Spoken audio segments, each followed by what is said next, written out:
আলী রাদিয়াল্লাহু তাআলা আনহু বর্ণনা করেন, আল্লাহর হাবিব সাল্লাল্লাহু আলাইহি ওয়াসাল্লাম একবার নামাজ পড়তেছেন।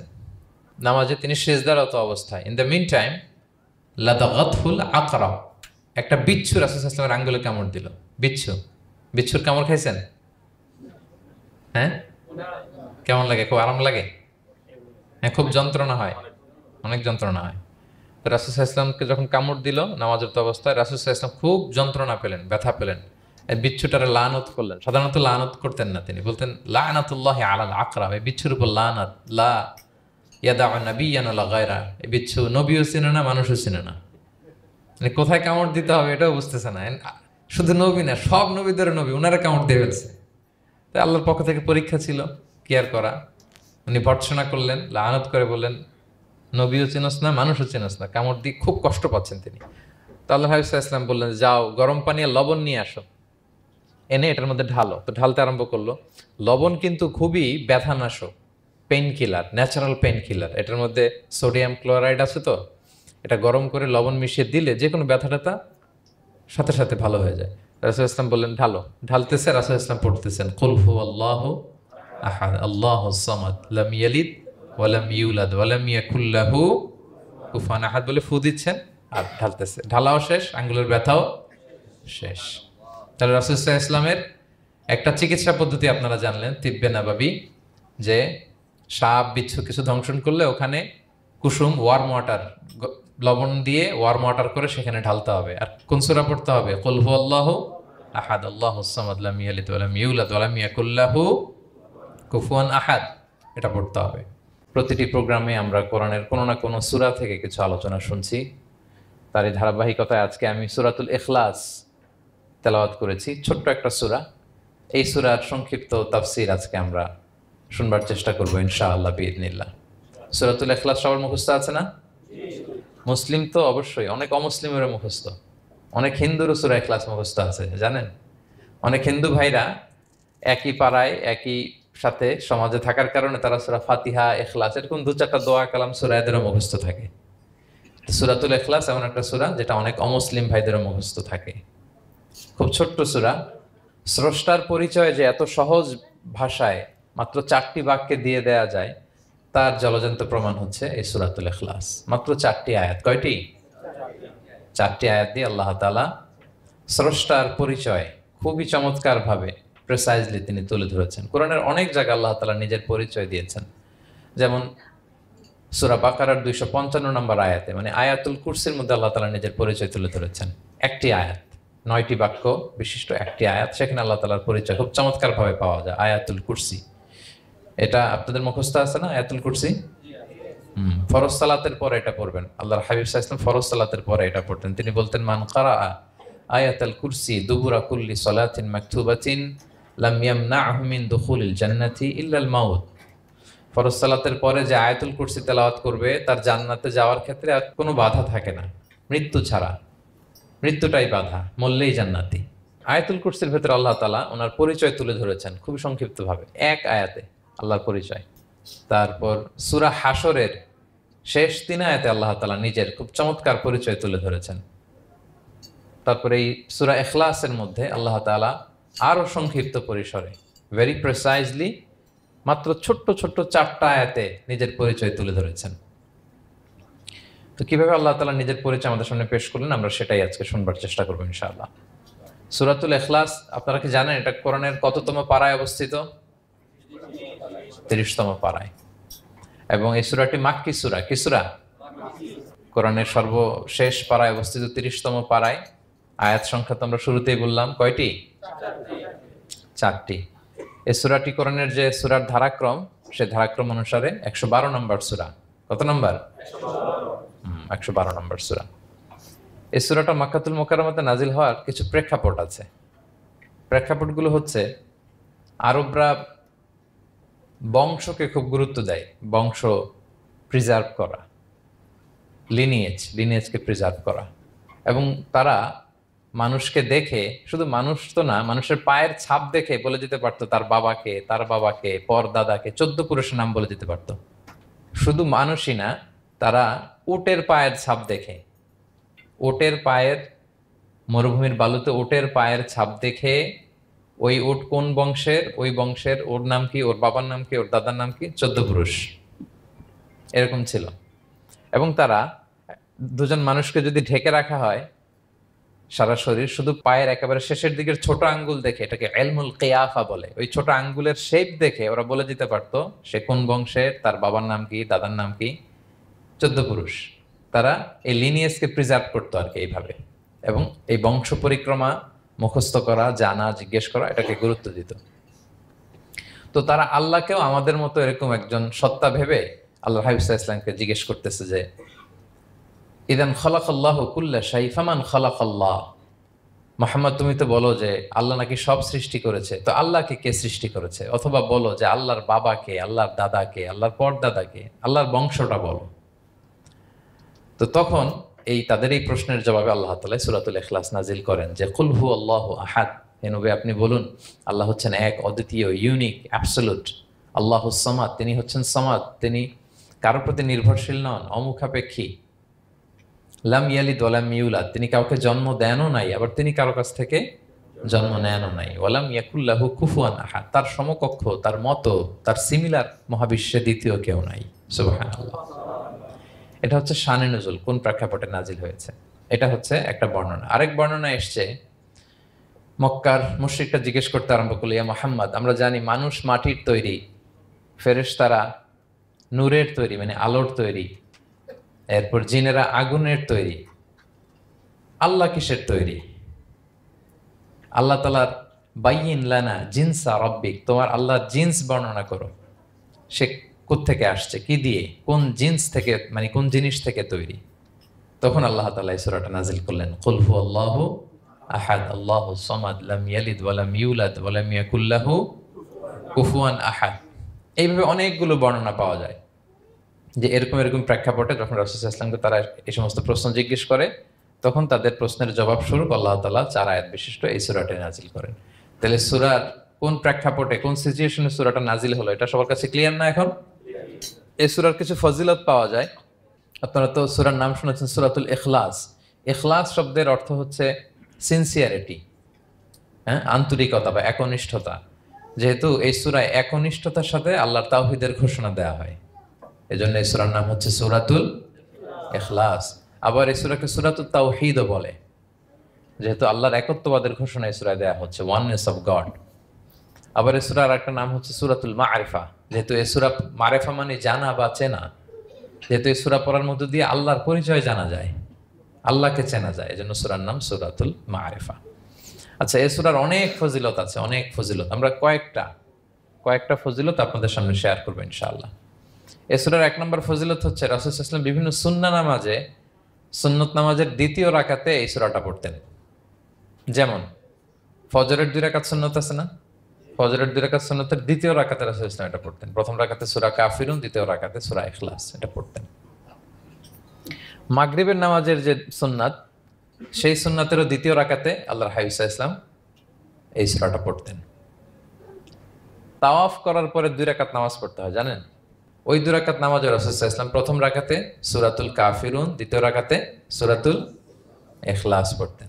বিতিরের সালাতের শেষ রাকাতে আল্লাহর হাবিব সাল্লাল্লাহু আলাইহি ওয়াসাল্লাম সূরাতুল ইখলাস পড়তেন। এই মর্মে অনেকগুলো হাসান হাদিস আছে। তাহলে কখন কখন সূরাতুল ইখলাস পড়তেন রাসূল সাল্লাল্লাহু আলাইহি ওয়াসাল্লাম, কোন নামাজে? ক্লিয়ার না? ফজরের 2 রাকাত সুন্নত নামাজের শেষের রাকাতে, মাগরিবের 2 রাকাত সুন্নত নামাজের শেষের রাকাতে, তাওয়াফের পরে যে 2 রাকাত পড়তে হয় শেষের রাকাতে, বিতিরের সালাতের শেষ রাকাতে। এই সূরাটাকে আল্লাহর হাবিব সাল্লাল্লাহু আলাইহি ওয়াসাল্লাম সুলুসুল কোরআন বলেছেন, 1/3 অফ দ্য কিতাব, কোরআনের 3 ভাগের 1 ভাগ। সূরাতুল ইখলাস তা'দিলু সুলুসাল কোরআন, সূরা ইখলাস হচ্ছে কোরআনের 3 ভাগের 1 ভাগ। তার মানে আপনি যদি একবার সূরা ইখলাস পড়েন, কয় পারা তেলাওয়াতের সওয়াব? 2 বার পড়লে, 3 বার পড়লে, 3 বার পড়লে 1 খতম কোরআনের সওয়াব। আলহামদুলিল্লাহ। কেউ কেউ বলেন যেহেতু আল্লাহর একত্ববাদের কথাবার্তা কোরআনে 1/3 মানে 1/3 জুড়ে আছে, সেহেতু সূরাতুল ইখলাস সুলুসুল কোরআন মানে হচ্ছে যে কোরআনের 3 ভাগের 1 ভাগে আল্লাহ যা নিয়ে কথা বলেছে সূরাতুল ইখলাসের ভিতরেই সেটা সংক্ষেপে চলে আসছে। এজন্য এটাকে বলা হয় 1/3 অফ দ্য বুক, কোরআনের 3 ভাগের 1 ভাগ। এটার আরেকটা, এই হাদিসটা মুতাওয়াতের হাদিস, সূরাতুল ইখলাস তা'দিলু সুলুসাল কুরআন, এটা এমন সংখ্যক, বেশি বেশি সংখ্যক সাহাবী প্রতিটি জেনারেশনে বর্ণনা করেছে, সাহাবী, তাবি, তাবি, তাবি। এই হাদিসের ব্যাপারে কোনো ডাউট তৈরি হয় না, কোনো সাসপিশন তৈরি হয় না, খুবই ভ্যালিড এই হাদিসটা, যে এটা কোরআনের 3 ভাগের 1 ভাগ। আচ্ছা, আল্লাহর হাবিব সাল্লাল্লাহু আলাইহি ওয়াসাল্লাম আরেকটা হাদিসে এসেছে, এক সাহাবীকে কোবা পল্লীতে ইমাম করে পাঠিয়েছেন। মদিনা মসজিদে নববীর পাশে একটা মসজিদ আছে, মসজিদে কোবা, সেই মসজিদের ইমাম করে এক সাহাবীকে পাঠিয়েছেন। ওই সাহাবীর একটা অভ্যেস ছিল, উনি প্রত্যেক রাকাতে সূরা ফাতিহার পরেই আগে সূরা ইখলাস পড়তেন। ধরেন প্রথম রাকাতে সূরা ফাতিহার পরে ইখলাস, এরপর একটা সূরা পড়তেন। দ্বিতীয় রাকাতে সূরা ফাতিহার পরে আবার সূরা ইখলাস, এরপর একটা সূরা পড়তেন। ধরেন যে জুমার নামাজ 2 রাকাত, উনি ফাতিহার পরে প্রথমে কোন সূরাটা পড়ে নিতেন, এরপরে অন্য যে কোনো একটা সূরা। দ্বিতীয় রাকাতে সূরা ফাতিহার পরে কোন সূরাটা প্রথমে পড়ে নিতেন, ইখলাসের। এইটাই ওনার স্বভাব। প্রত্যেক নামাজে যদি কোনো ইমাম সাহেব শুধু সূরা ইখলাস পড়ে, একটু খারাপ লাগবে না আমাদের? ওনার মুসল্লিদেরও তাই লেগেছে। ওনারা জিজ্ঞেস করলেন, তুমি এটা কেন করো? এরকম না করে স্বাভাবিকভাবে পড়ো। তো উনি বললেন, না, আমি এইভাবেই পড়বো, আমি যেভাবে পড়তেছি এইভাবেই পড়বো, পড়লে পড়ো, না হলে তোমাদের হিসাব তোমাদের। তো তারা যে রাসূল সাল্লাল্লাহু আলাইহি ওয়াসাল্লামের কাছে বিচার দিল যে, ইয়া রাসূলুল্লাহ, দেখেন একজন ইমাম আপনি আমাদের জন্য নির্ধারণ করেছেন, উনি প্রত্যেক রাকাতে সূরা ইখলাস পড়ে, ইন এভরি সিঙ্গেল রাকা সূরা ইখলাস পড়ে। তো রাসূল সাল্লাল্লাহু আলাইহি ওয়াসাল্লাম তাকে ডাকলেন, ডেকে বললেন, ঘটনা কি? তুমি নাকি এরকম করো, প্রত্যেক রাকাতে ফাতিহার পরে আগে ইখলাস দিয়ে শুরু করো, কেন কেন করো? সে বলতেছে, ইয়া রাসূলুল্লাহ, হ্যাঁ, আমি আসলে এমনটা করি, কারণ আমি এই সূরাটাকে বড্ড ভালোবাসি। কারণ ফিহি সিফাতুর রহমান, এই সূরার ভেতরে আল্লাহর পরিচয় মেলে, আল্লাহর পরিচয় পাওয়া যায়, যেন সূরাটাকে আমি বড্ড ভালোবাসি। রাসূল সাল্লাল্লাহু আলাইহি ওয়াসাল্লাম বললেন, ঠিক আছে, তোমার অভ্যাসের পরিবর্তন করার দরকার নাই। হুব্বুকা ইয়াহা ইউদখিলুকাল জান্নাহ, এই সূরার প্রতি তোমার এই ভালোবাসাই তোমাকে জান্নাতে প্রবেশ করাবে। আরেক বর্ণনায় এসেছে, তুমি যেমনি আল্লাহর পরিচয় থাকার কারণে সূরাটাকে ভালোবাসো, আল্লাহ জানিয়েছেন যেন তোমাকে জানাই আল্লাহও তোমাকে ভালোবাসে। ফিহি সিফাতুর রহমান, এই সূরার ভেতরে রহমানের পরিচয় পাওয়া যায়, আল্লাহ সুবহানাহু ওয়া তাআলার পরিচয় পাওয়া যায়। তো এই জন্য উনি প্রত্যেক রাকাতে সূরা ইখলাস পড়তেন। আরেকটা হাসান পর্যায়ের হাদিসে পাওয়া যায়, 9ম হিজরিতে আল্লাহর হাবিব সাল্লাল্লাহু আলাইহি ওয়াসাল্লাম তাবুক যুদ্ধে অংশগ্রহণ করেছিলেন। আপনারা তাবুক যুদ্ধের নাম শুনেছেন?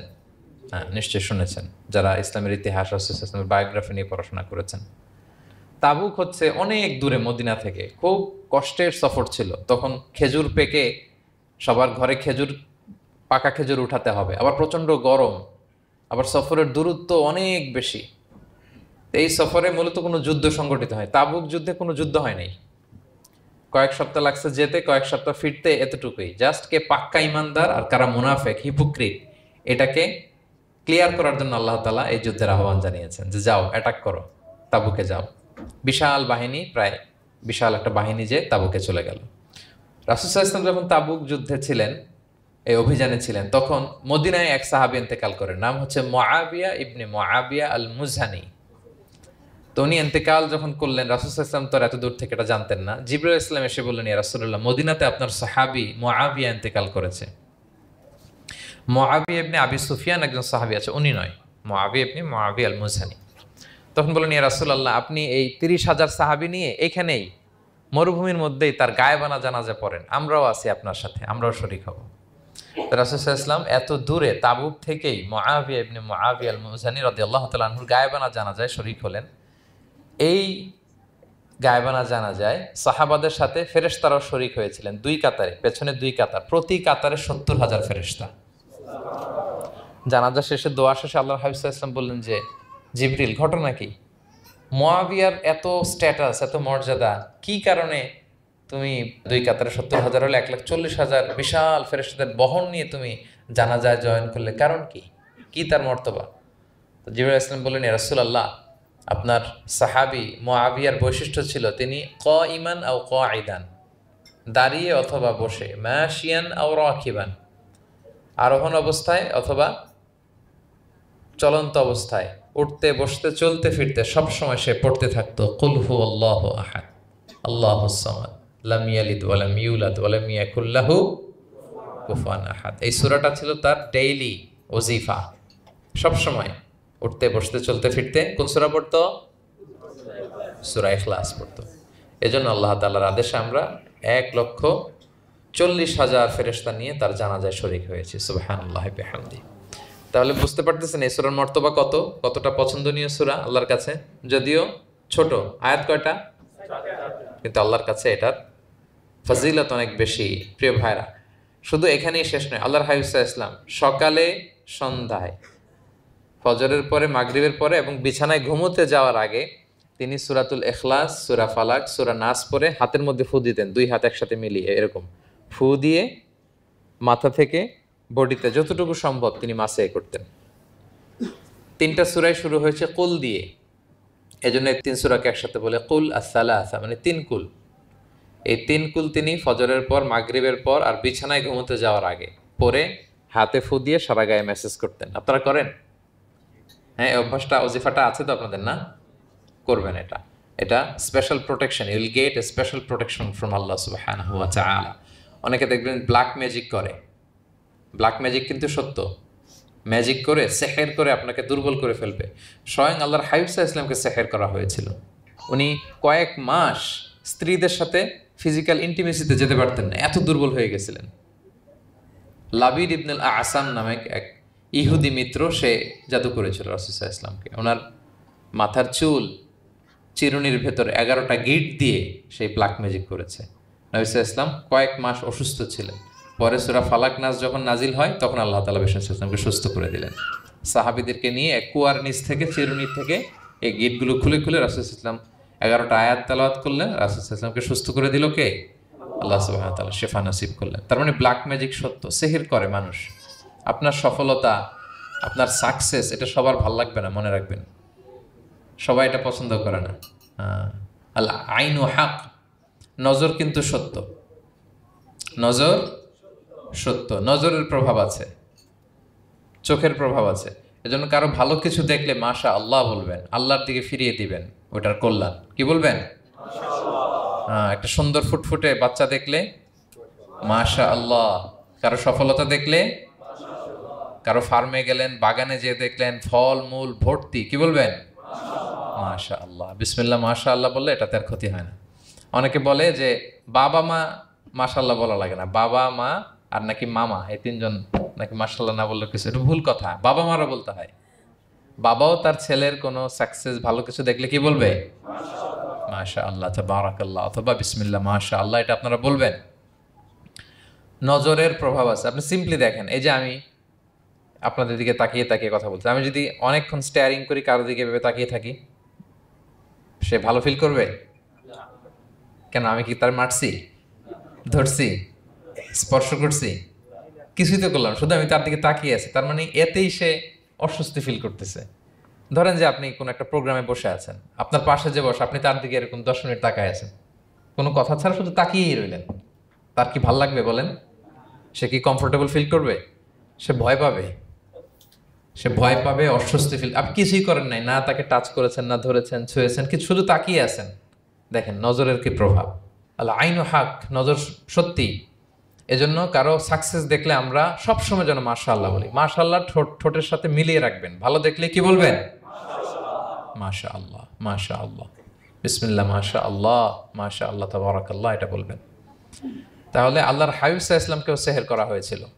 এজন্য এই সেহের থেকে, ব্ল্যাক ম্যাজিক থেকে, আইন মানে জেলাসি, মানুষের নজর দিয়ে যে হিংসা করে, এই জেলাসি থেকে, মিন শাররি হাসিদিন ইযা হাসাদ, হাসাদ থেকে, মিন কুল্লি মাকরুহিন ওয়া শুরুর, এসব ক্যালামিটি, ডিজাস্টার, এগুলো থেকে পানা হিসেবে আপনি এই ওজিফাটা করবেন। 3 কুল, কুল আস-সালাসা, 3 কুল। আমার সাথে সাথে বলেন, কয় কুল? 3 কুল। কি কি? সূরাতুল ইখলাস, সূরা ফালাক, সূরা নাস। এই 3টা পড়ে ফজরের পর, মাগরিবের পর আর ঘুমোতে যাওয়ার আগে হাত 2টাকে একসাথে করে পরে লম্বা একটা ফু দিয়ে মাথা থেকে মাসাজ করবেন সারা গায়ে। পারা যাবে ইনশাআল্লাহ বিইذنিল্লাহ। এবং আম্মা জান আয়েশা রাদিয়াল্লাহু তাআলা আনহা বলতেন, আমি যখন কখনো অসুস্থ হয়ে যেতাম, অসুস্থ হলে রাসূল সাল্লাল্লাহু আলাইহি ওয়াসাল্লামকে যে যখন কমপ্লেন করতে, ইয়া রাসূলুল্লাহ আমি তো অসুস্থ, রাসূল সাল্লাল্লাহু আলাইহি ওয়াসাল্লাম আমাকে এই আমলটা করতে বলতেন। মানে আয়েশা, তুমি সূরাতুল ইখলাস, সূরা ফালাক, সূরা নাস পড়ে সারা গায়ে কি করো? ফু দাও। আলী রাদিয়াল্লাহু তাআলা আনহু বর্ণনা করেন, আল্লাহর হাবিব সাল্লাল্লাহু আলাইহি ওয়াসাল্লাম একবার নামাজ পড়তেছেন, নামাজে তিনি সিজদারত অবস্থায়। ইন দ্য মিন টাইম লাদাগাতহুল আকরা, একটা বিচ্ছু রাসূল সাল্লাল্লাহু আলাইহি ওয়াসাল্লামের আঙ্গুলে কামড় দিল। বিচ্ছুর কামড় খাইছেন? হ্যাঁ, কেমন লাগে? খুব আরাম লাগে? হ্যাঁ, খুব যন্ত্রণা হয়, অনেক যন্ত্রণা হয়। তো রাসূল সাল্লাল্লাহু আলাইহি ওয়াসাল্লামকে যখন কামড় দিল নামাজরত অবস্থায়, রাসূল সাল্লাল্লাহু আলাইহি ওয়াসাল্লাম খুব যন্ত্রণা পেলেন, ব্যথা পেলেন।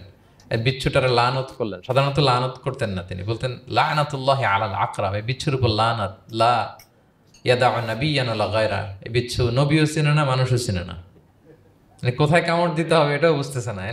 শুধু নবী না, সব নবীদের নবী, ওনারা কামড় দিয়ে ফেলছে। তাই আল্লাহর পক্ষ থেকে পরীক্ষা ছিল, কেয়ার করা। উনি ভর্ৎসনা করলেন, লানত করে বললেন নবীও চিনস না, মানুষও চিনস না, কামড় দিয়ে খুব কষ্ট পাচ্ছেন তিনি। তো আল্লাহ হাবিব সাল্লাল্লাহু আলাইহি ওয়াসাল্লাম বললেন, যাও গরম পানি আর লবণ নিয়ে আসো, এনে এটার মধ্যে ঢালো। তো ঢালতে আরম্ভ করলো। লবণ কিন্তু খুবই ব্যথানাশক, pain killer, natural pain killer. এটার মধ্যে সোডিয়াম ক্লোরাইড আছে। তো এটা গরম করে লবণ মিশিয়ে দিলে যে কোনো ব্যথা ট্যাথা সাথে সাথে ভালো হয়ে যায়। রাসূল ইসলাম বললেন ঢালো। ঢালতেছে, রাসূল ইসলাম পড়তেছেন কুল হুয়াল্লাহু আহাদ আল্লাহুস সামাদ লাম ইয়ালিদ ওয়া লাম ইউলাদ ওয়া লাম ইয়াকুল লাহু কুফুয়ান আহাদ বলে ফু দিচ্ছেন আর ঢালতেছে। ঢালাও শেষ, আঙ্গুলের ব্যথাও শেষ।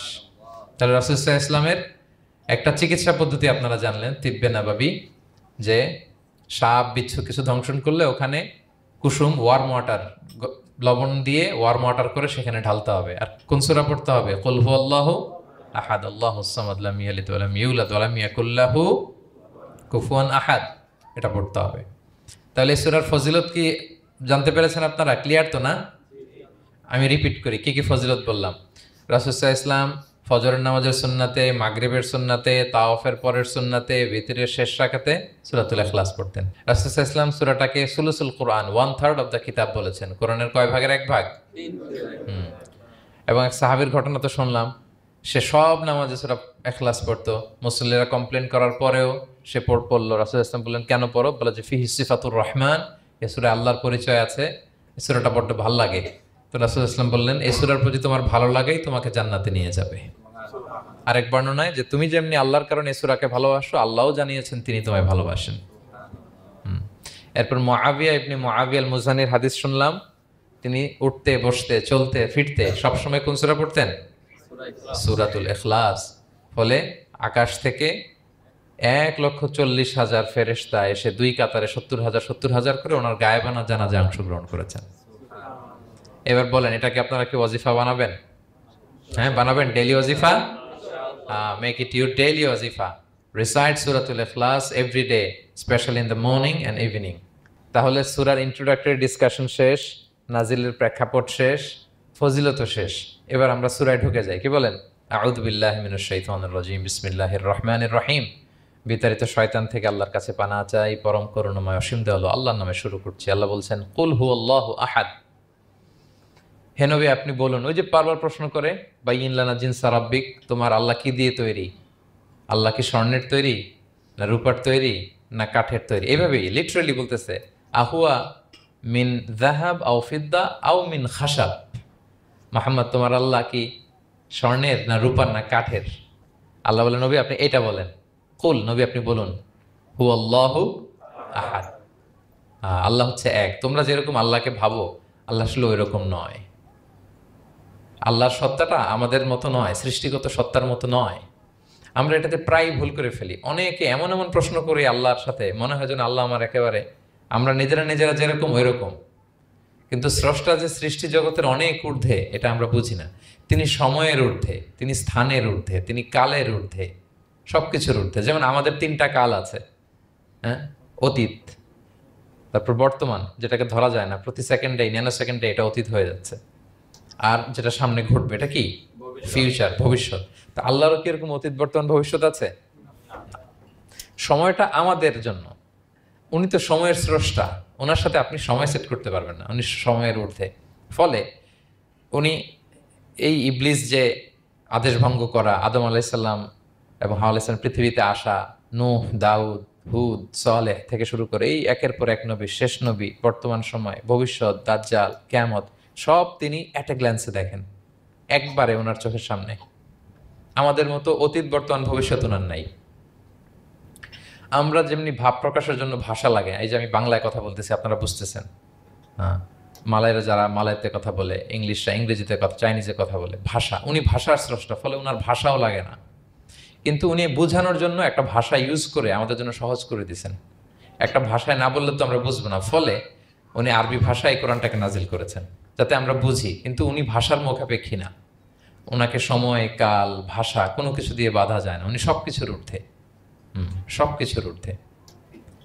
এবং আল্লাহ কোথায় আছেন আমরা বলি যে আরশের উপরে আছেন, সেখানে ওই এরিয়াটা হচ্ছে লা জামান লা মাকান, ওখানে সময় তারপর কাল এগুলো ওখানে যায় না। আল্লাহর সাথে প্রশ্নগুলো একেবারেই অবান্তর।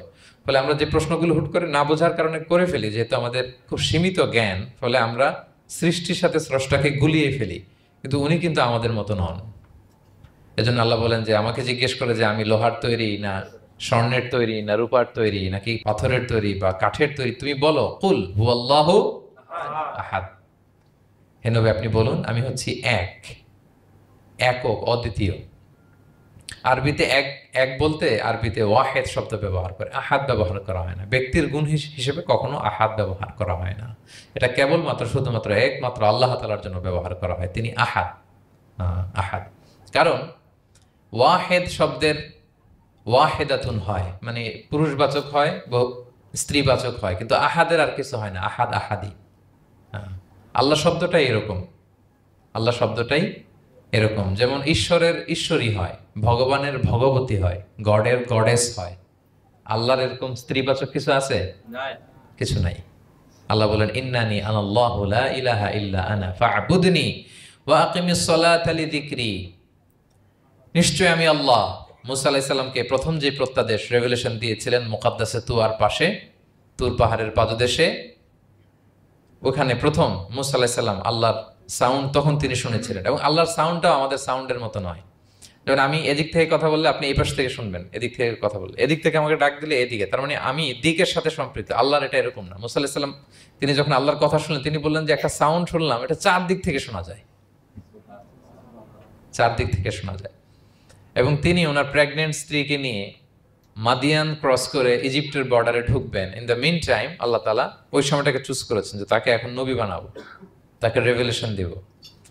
তো তিনি দেখলেন যে ইন্নী আনাস্তু নারান, আমি ওই যে লাআল্লি আতিকুম মিনহা বিকাবাসিন আও আজিদু আলান নারি হুদা, স্ত্রীকে দাসীকে বললেন যে একটু বসো, প্রচন্ড ঠান্ডা, ওই যে আগুন দেখা যায়, মনে হয় কেউ আগুন পোহাচ্ছে, আমি একটু আগুন নিয়ে আসি মশাল দিয়ে, তোমাদের আরাম লাগবে, একটু ওয়ার্ম আপ হবে। তো আগুনের কাছে যেয়ে দেখে সামনে যত যায় আগুন তত পেছায়। এবং আগুনটা সাধারণ আগুন না, একটা গাছ থেকে আগুন বেরোচ্ছে, কিন্তু ওই গাছের পাতা জ্বলে না, ডাল জ্বলে না, কিছুই হয় না। আসলে এটা আগুন না, এটা আল্লাহর নূর। আল্লাহর নূর সেখানে ফোকাস দেওয়া হয়েছে। এবং আল্লাহর নূরও আমাদের নূরের মতো না। নূর মানে লাইট, নূর মানে কি? লাইট। সো এই যে আমরা যে লাইট দেখি, এই লাইটের মতো না। কারণ আল্লাহর এই নূরের কাবার দেয়া হচ্ছে আবার নূরের পর্দা দিয়ে। পর্দা দেয়া হয় সাধারণত আলোকে আটকানোর জন্য, কিন্তু আল্লাহর যে পর্দা, হেজাবের কথা বলা হয়েছে, ওই পর্দাটাও আলোর পর্দা। আমাদের সাথে মিলালে হবে? আমরা ঘরে পর্দা টাঙাই কি থামাতে বলেন তো? আলো থামাতে। আর আল্লাহর যে হেজাব পর্দাগুলো কিসের? আলোর, নূরের। সো কশ্চিন কালেও আপনি সৃষ্টির সাথে স্রষ্টাকে মিলাবেন না। আমরা ভুল করে অনেক সময় এরকম অবান্তর প্রশ্নগুলো করি। তো আল্লাহ তখন মুসা আলাইহিস সালামকে প্রত্যাদেশ করলেন যে ইন্নানি আনাল্লাহ লা ইলাহা ইল্লা আনা ফা'বুদনি, আমি আল্লাহ। আমি কি? আল্লাহ। এই আল্লাহ নামটা আল্লাহ নিজেই রেখেছেন। আমাদের নাম রাখে আমাদের বাবা দাদা, আল্লাহর তো বাবা দাদা কেউ নাই। আল্লাহর নাম কে রেখেছে? আল্লাহ নিজেই রেখেছেন। ফা'বুদনি, আমার ইবাদত করো, ওয়া আকিমিস সালাতা লিযিকরি। তাহলে এখানে প্রথম আয়াতেই শিরকের উপর কুঠারাঘাত করা হয়েছে, শিরকি আকীদাকে লন্ডভন্ড করে দেওয়া হয়েছে এবং বোঝানো হয়েছে আল্লাহ হচ্ছেন এক, অদ্বিতীয়, একক। কারণ আমরা যত ইবাদত করি এর মধ্যে যদি শিরকের স্পর্শ থাকে, আমাদের ইবাদত ভ্যানিশ হয়ে যাবে, এটার কোনো দাম নাই। লা ইন আশরাকতা লা ইয়াহবাতান্না আমালুক ওয়া লা তাকুনান্না মিনাল খাসিরিন। আল্লাহ বলেন যদি শিরক করো তাহলে তোমার সব আমল বাতিল হয়ে যাবে, তোমার রোজা, নামাজ, হজ, যাকাত, জিকির কিছু থাকবে না। এজন্য শিরক যাতে কখনো আমাদের না হয়, শিরকের সাথে যেন আমাদের সম্পর্ক না থাকে। ইন্নাল্লাহা লা ইয়াগফিরু আন ইউশরাকা বিহি ওয়া ইয়াগফিরু মা দুনা যালিকা লিমান ইয়াশা। আল্লাহ সব মাফ করেন, কিন্তু শিরকের গুনাহ মাফ করেন না। কি মাফ করে না? হ্যাঁ, এজন্য শিরকের সাথে আমাদের কোনো সম্পর্ক নাই। দেখেন আমরা যখন নামাজে দাঁড়াই, আমরা তাকবীরে তাহরিমে বাঁধার পরে কি পড়ি? ওয়াজ্জাহতু ওয়াজহিয়া লিল্লাযী ফাতারাস সামাওয়াতি ওয়াল আরদা হানিফা ওয়া মা আনা মিনাল মুশরিকিন। দেখেন, নামাজে দাঁড়ালে আগে ক্লিয়ার করে নিতে হয় যে আল্লাহ ওয়া মা আনা মিনাল। এই যে লক্ষ লক্ষ হাজী সাহেবরা যায় ইজহার রিদা পড়ে, ওখানে কি পড়ে? লাব্বাইক আল্লাহুম্মা লাব্বাইক লাব্বাইক লা শারীকা লাক লাব্বাইক। আগে হিসাব ক্লিয়ার যে আল্লাহ শিরকের সাথে ছিটেফোঁটা সম্পর্ক আমাদের নাই। হ্যাঁ, আমরা একনিষ্ঠভাবে তোমার ইবাদত করি। তাহলে সূরাতুল ইখলাস বেসিক্যালি তাওহীদের একনিষ্ঠ ঘোষণার নাম, যেটার প্রথম আয়াত আল্লাহ তাআলা নবীকে বললেন যে হে নবী, আপনি আমার পরিচয় দিয়ে দেন। আপনি বলুন কুল হুয়াল্লাহু আহাদ, আমি এক, একক, অদ্বিতীয়। কুল হুয়াল্লাহ, নবী আপনি বলুন তিনি হচ্ছেন আল্লাহ এবং তিনি হচ্ছেন আহাদ। আল্লাহ নামটার অনেকভাবে কোরআনে পরিচয় দিয়েছেন। আল্লাহ আলিফ লাম, লাম আলিফ ছাড়া, লিল্লাহ দিয়ে, লাম ছাড়া, লাহু দিয়ে, আপনি যেভাবেই বলবেন সেভাবে আল্লাহর পরিচয় পাওয়া যায়। লিল্লাহি মা ফিস সামাওয়াতি ওয়া মা ফিল আরদ, কোরআনের অনেক আয়াতে এসেছে। লাম বাদ দিয়ে দিলে লাহুল মুলকু ওয়া লাহুল হামদু ওয়া হুয়া আলা কুল্লি শাইইন কাদির। লাম বাদ দিয়ে দিলে হা দিয়ে আল্লাহর পরিচয় দিয়েছেন, হুয়া দিয়ে পরিচয় দিয়েছেন, হুয়াল্লাহুল্লাযী লা ইলাহা ইল্লাহু। তাহলে যেভাবে আপনি পরিচয় খুঁজতে যাবেন সেখানে আল্লাহর পরিচয় পাওয়া যাবে। আল্লাহ তাআলা বলছেন হুয়াল আউয়ালু ওয়াল আখিরু ওয়াল যাহিরু ওয়াল বাতিন ওয়া হুয়া বিকুল্লি শাইইন আলিম। তিনি প্রথম, তিনি শেষ, তিনি প্রকাশ্য, তিনি গোপন। তিনি প্রথম মানে কি? তিনি সূচনাহীন অতীত থেকে আছেন। দেখেন, আমাদের সাথে মিলে না। আমাদের অতীতের একটা সূচনা থাকে, কি বলেন, আমার জন্মের একটা স্টার্টিং পয়েন্ট আছে না, যে এখান থেকে আমার অস্তিত্ব শুরু, এত সালে আমি, এত সালে আপনি। তার মানে আমাদের একটা স্টার্টিং আছে তো নাকি? আল্লাহ স্টার্টিং কবে থেকে বলেন? কবে থেকে? যে এই সময় থেকে উনি আল্লাহ বলেন? Nobody knows, কারণ হুয়াল আউয়াল, এই আউয়াল মানে এমন শুরু, সূচনাহীন শুরু, এমন শুরু যেটার কোনো কি নাই, সূচনা নাই। আবার সীমাহীন ভবিষ্যৎ পর্যন্ত তিনি থাকবেন। কতদিন তার রাজত্ব, ক্ষমতা, সভরেন্টি, পাওয়ার থাকবে? কতদিন বলেন? সীমাহীন, এটার কোনো শেষ নাই। হুয়াল আউয়াল ওয়াল আখির ওয়াল যাহির ওয়াল বাতিন। এবং সব কিছু ধ্বংস হবে তিনি ছাড়া। কুল্লু মান আলাইহা ফান ওয়া ইয়াবকা ওয়াজহু রাব্বিকা যুল জালালি ওয়াল ইকরাম। সব শেষ হবে, উনি অবিনশ্বর, শাশ্বত, চিরঞ্জীব। তাই বলে উনি আমাদের থেকে দূরে নন, খুব কাছে। আমরা ডাকলেই তিনি ডাকে সাড়া দেন।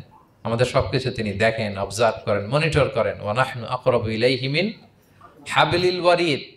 আমাদের এখানে একটা রগ থাকে, এই রগেরও কাছে, তার মানে খুব কাছে, খুব কাছে। আমরা তাকে না দেখলেও তিনি আমাদের দেখেন। লা তুদরিকুহুল আবসারু ওয়া হুয়া ইউদরিকুল আবসারা ওয়া হুয়াল লাতীফুল খবীর। কোনো চোখ তাকে দেখে না, কোনো দৃষ্টি তাকে আয়ত্ত করতে পারে না, কিন্তু সকল দৃষ্টিকে তিনি আয়ত্তে রাখেন। সুবহানাল্লাহ। এভাবে আল্লাহ তাআলা খুব প্রিসাইজলি 4টা আয়াত দিয়ে নিজের পরিচয় দিয়েছেন। কুল হুয়াল্লাহু আহাদ, হে নবী আপনি বলুন তিনি আল্লাহ, তিনি অদ্বিতীয়। বাংলারও অনেক সীমাবদ্ধতার ফলে আমাকে এক, একক এগুলো ইউজ করা লাগতেছে, কিন্তু আল্লাহর আহাদ বোঝাতে যে এক, একক, এটা যথেষ্ট না। এটা আমার লিমিটেশন, আমাদের লিমিটেশন, ভাষার লিমিটেশন। কিছু দিয়ে তো আমার অডিয়েন্সকে বা আমাদের বুঝতে হবে দ্য এসেন্স অফ গড। এজন্য আমরা বলি এক, একক, অদ্বিতীয়। অদ্বিতীয়টা খুব অনেকটাই পারফেক্ট। তাহলে তিনি হচ্ছেন আহাদ, এবং এই আহাদের লেসন দেওয়ার জন্য সব নবীরা এসেছে। সব নবীরা একই কথা বলেছেন, আদম আলাইহিস সালাম থেকে শুরু করে বিষ্ণু ইসা ইসলাম পর্যন্ত একই কথা বলেছেন যে ইয়া কওমি ইবুদুল্লাহ মা লাকুম মিন ইলাহিন গায়রু আফালা তাআকিলুন। হে আমার জনপদের লোকেরা, কি হলো তোমরা এত কিছুর ইবাদত করো, দাসত্ব করো, তোমরা ইবাদত করবে এক সত্তার, তিনি কে? আল্লাহ। মা লাকুম মিন ইলাহিন গায়রু, তিনি ছাড়া কোনো ইলাহ তোমাদের নেই। তাহলে এই যে ওয়াননেস অফ গড, স্রষ্টা যে একজন, এই কনসেপ্টটাকে ক্লিয়ার করবার জন্যই এত এত নবীরা পৃথিবীতে হাজির হয়েছেন। তাহলে আল্লাহর চমৎকার একটা নাম জানলাম আমরা, আহাদ। কি নাম? মজার ব্যাপার হচ্ছে এই নাম কোরআনে আর কোথাও নাই। আহাদুন শব্দ যেটা আছে এটা অন্য অর্থে, এক, এক অর্থে আর কি। কিন্তু আল্লাহর আহাদ কোরআনে শুধু এই সূরাতেই এসেছে। আল্লাহর আহাদ নামটা শুধু এই সূরাতেই এসেছে। আহাদ, আহাদ। আপনারা বেলাল রাদিয়াল্লাহু তাআলা আনহুর ঘটনা জানেন যে উমাইয়াত ইবনে খালাফ খুব পাষণ্ড মাওলা ছিল ওনার, মনিব। এমন কোনো অত্যাচার নাই যে ঈমান আনার কারণে বেলাল রাদিয়াল্লাহু তাআলা আনহুর উপর করা হয় নাই। পিটানো, চাবুক মারা, টানা হেচড়া করা, উত্তপ্ত মরুভূমিতে। যারা হজ উমরা করতে গিয়েছেন তারা তো দেখেছেন মরুভূমির বালু, ওখানে কত গরম, চাল ছেড়ে দিলে মুড়ি হয়ে যাবে, খই হয়ে যাবে। ওই উত্তপ্ত গরম বালুতে বেলাল রাদিয়াল্লাহু তাআলা আনহুকে শুইয়ে পেটের উপরে পাথর রেখে দেওয়া হয়েছিল। তখন তিনি আল্লাহর একত্ববাদের ঘোষণা এই শব্দটা দিয়ে করেছেন। অস্ফুট কণ্ঠে উনি বারবার বলছিলেন আহাদ, আহাদ, আহাদুন, আহাদ। তো আল্লাহ তাআলার এই নামটা, আহাদ নামটা, এই সূরা ছাড়া কোরআনের অন্য কোথাও আসেনি। তাহলে প্রথম আয়াতটা কি? কুল হুয়াল্লাহু। হে নবী, তারা জিজ্ঞেস করে আমার বংশ কি, বাপদাদা কই, কাঠের না মাটির না লোহার না সোনার? আপনি বলুন কুল হুয়াল্লাহু, তিনি এক, অদ্বিতীয়। আল্লাহুস সামাদ, তিনি হচ্ছেন সামাদ। আল্লাহর আরেকটা নাম আস-সামাদ। আল্লাহুস সামাদ। সামাদ শব্দের অনেকগুলো অর্থ পাওয়া যায়। সামাদের একটা মিনিং হচ্ছে যার উপরে আর কারো কোনো স্ট্যাটাস বা মর্যাদা নাই। আরবিতে বলে মানতাহা ইলাইহি সুগদাদু ওয়া শারাফ, মর্যাদা, স্ট্যাটাস যত শীর্ষে পিকে যেতে পারে ওইটার নাম হচ্ছে সামাদ, এর উপরে নাই।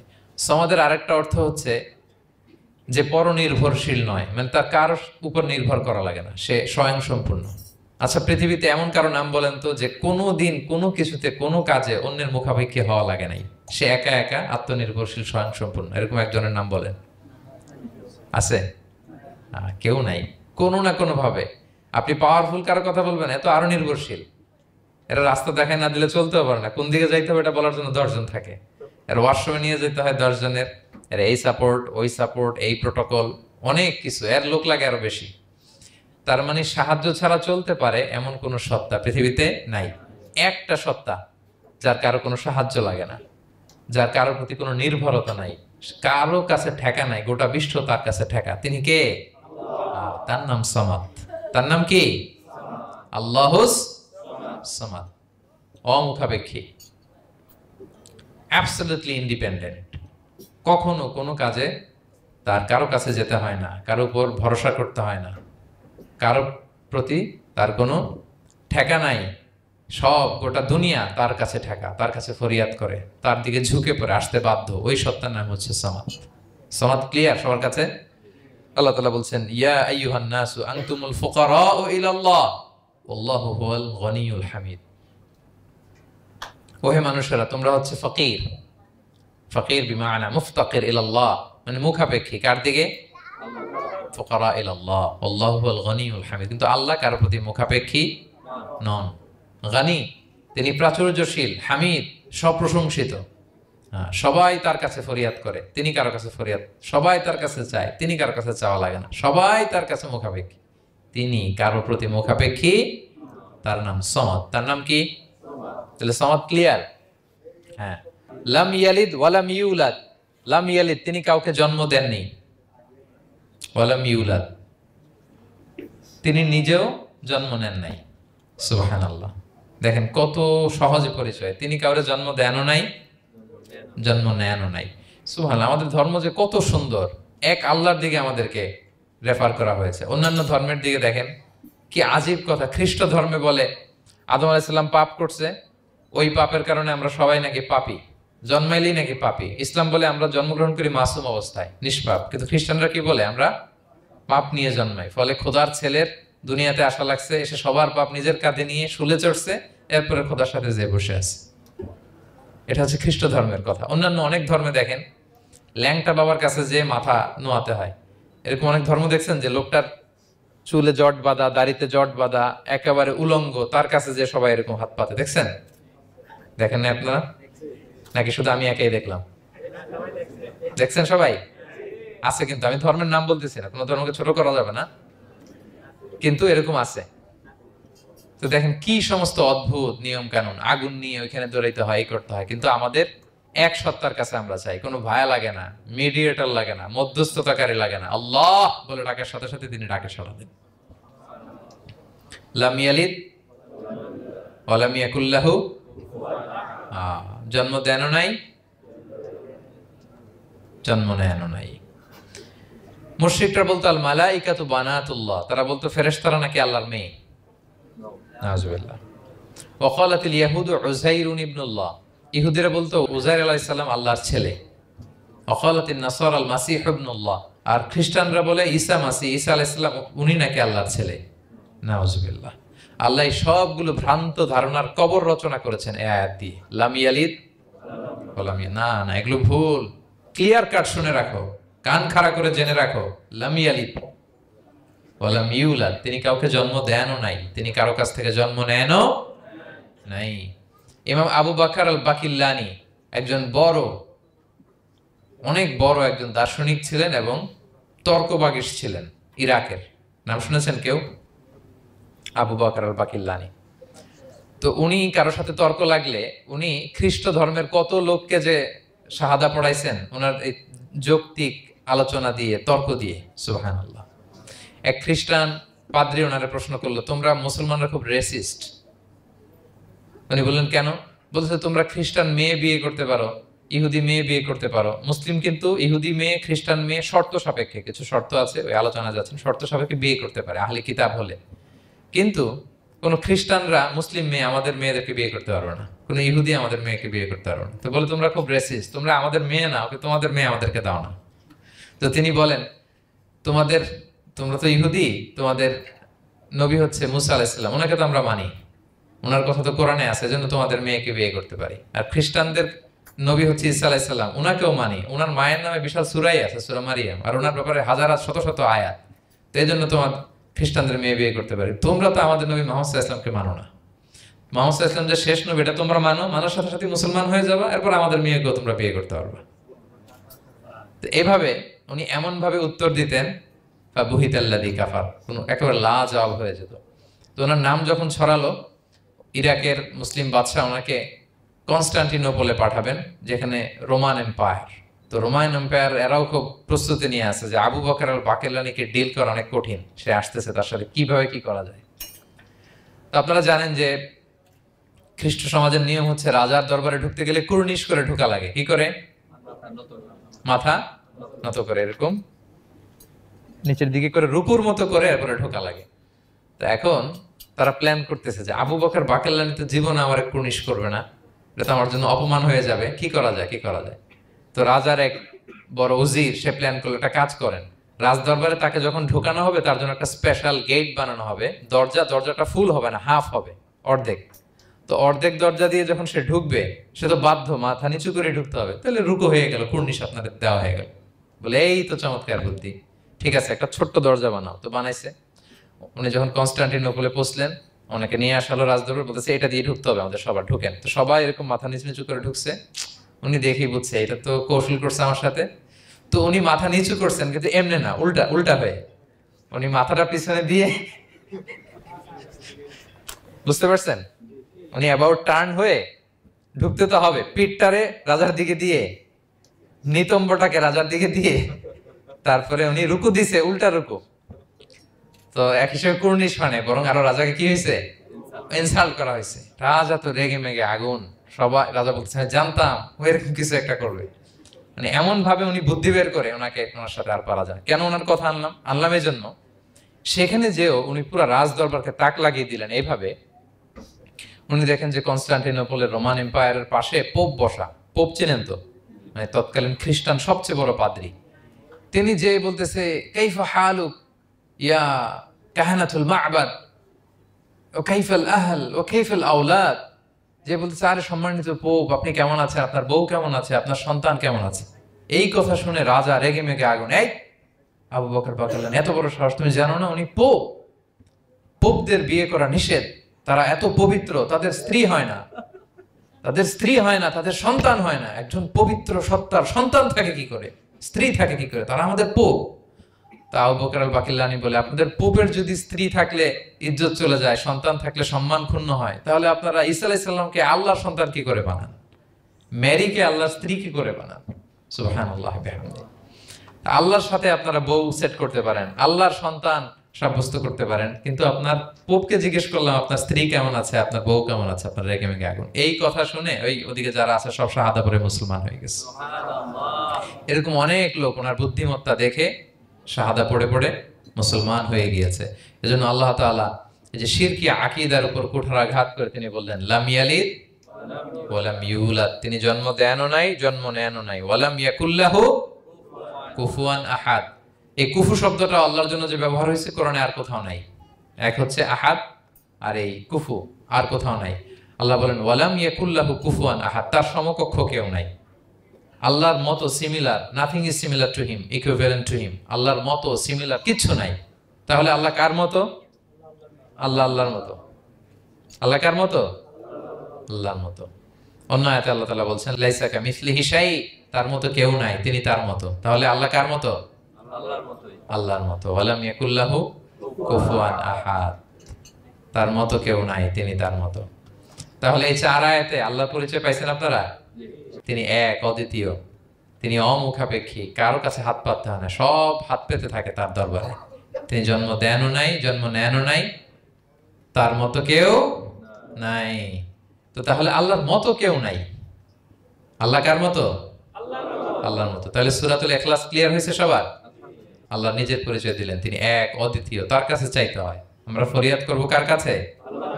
বিপদে আপদে, যে কোনো বিপদে ক্রাইসিসে পড়লেই কি করবেন? কার কাছে শেয়ার করবেন? নাকি ফেসবুকে শেয়ার করবেন? আমরা বিপদে পড়লে কোথায় শেয়ার দিয়ে দেই? প্রথমেই আমাদের শেয়ার দেওয়ার জায়গা কই?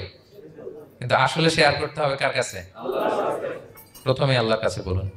তিনি আপনাকে বিপদ মুক্ত করতে পারেন, তিনি আপনাকে শান্ত করতে পারেন, আপনার অস্থিরতা দূর করতে পারেন, তিনি কেবল আপনাকে সফলতা দিতে পারেন, আর কেউ পারে না।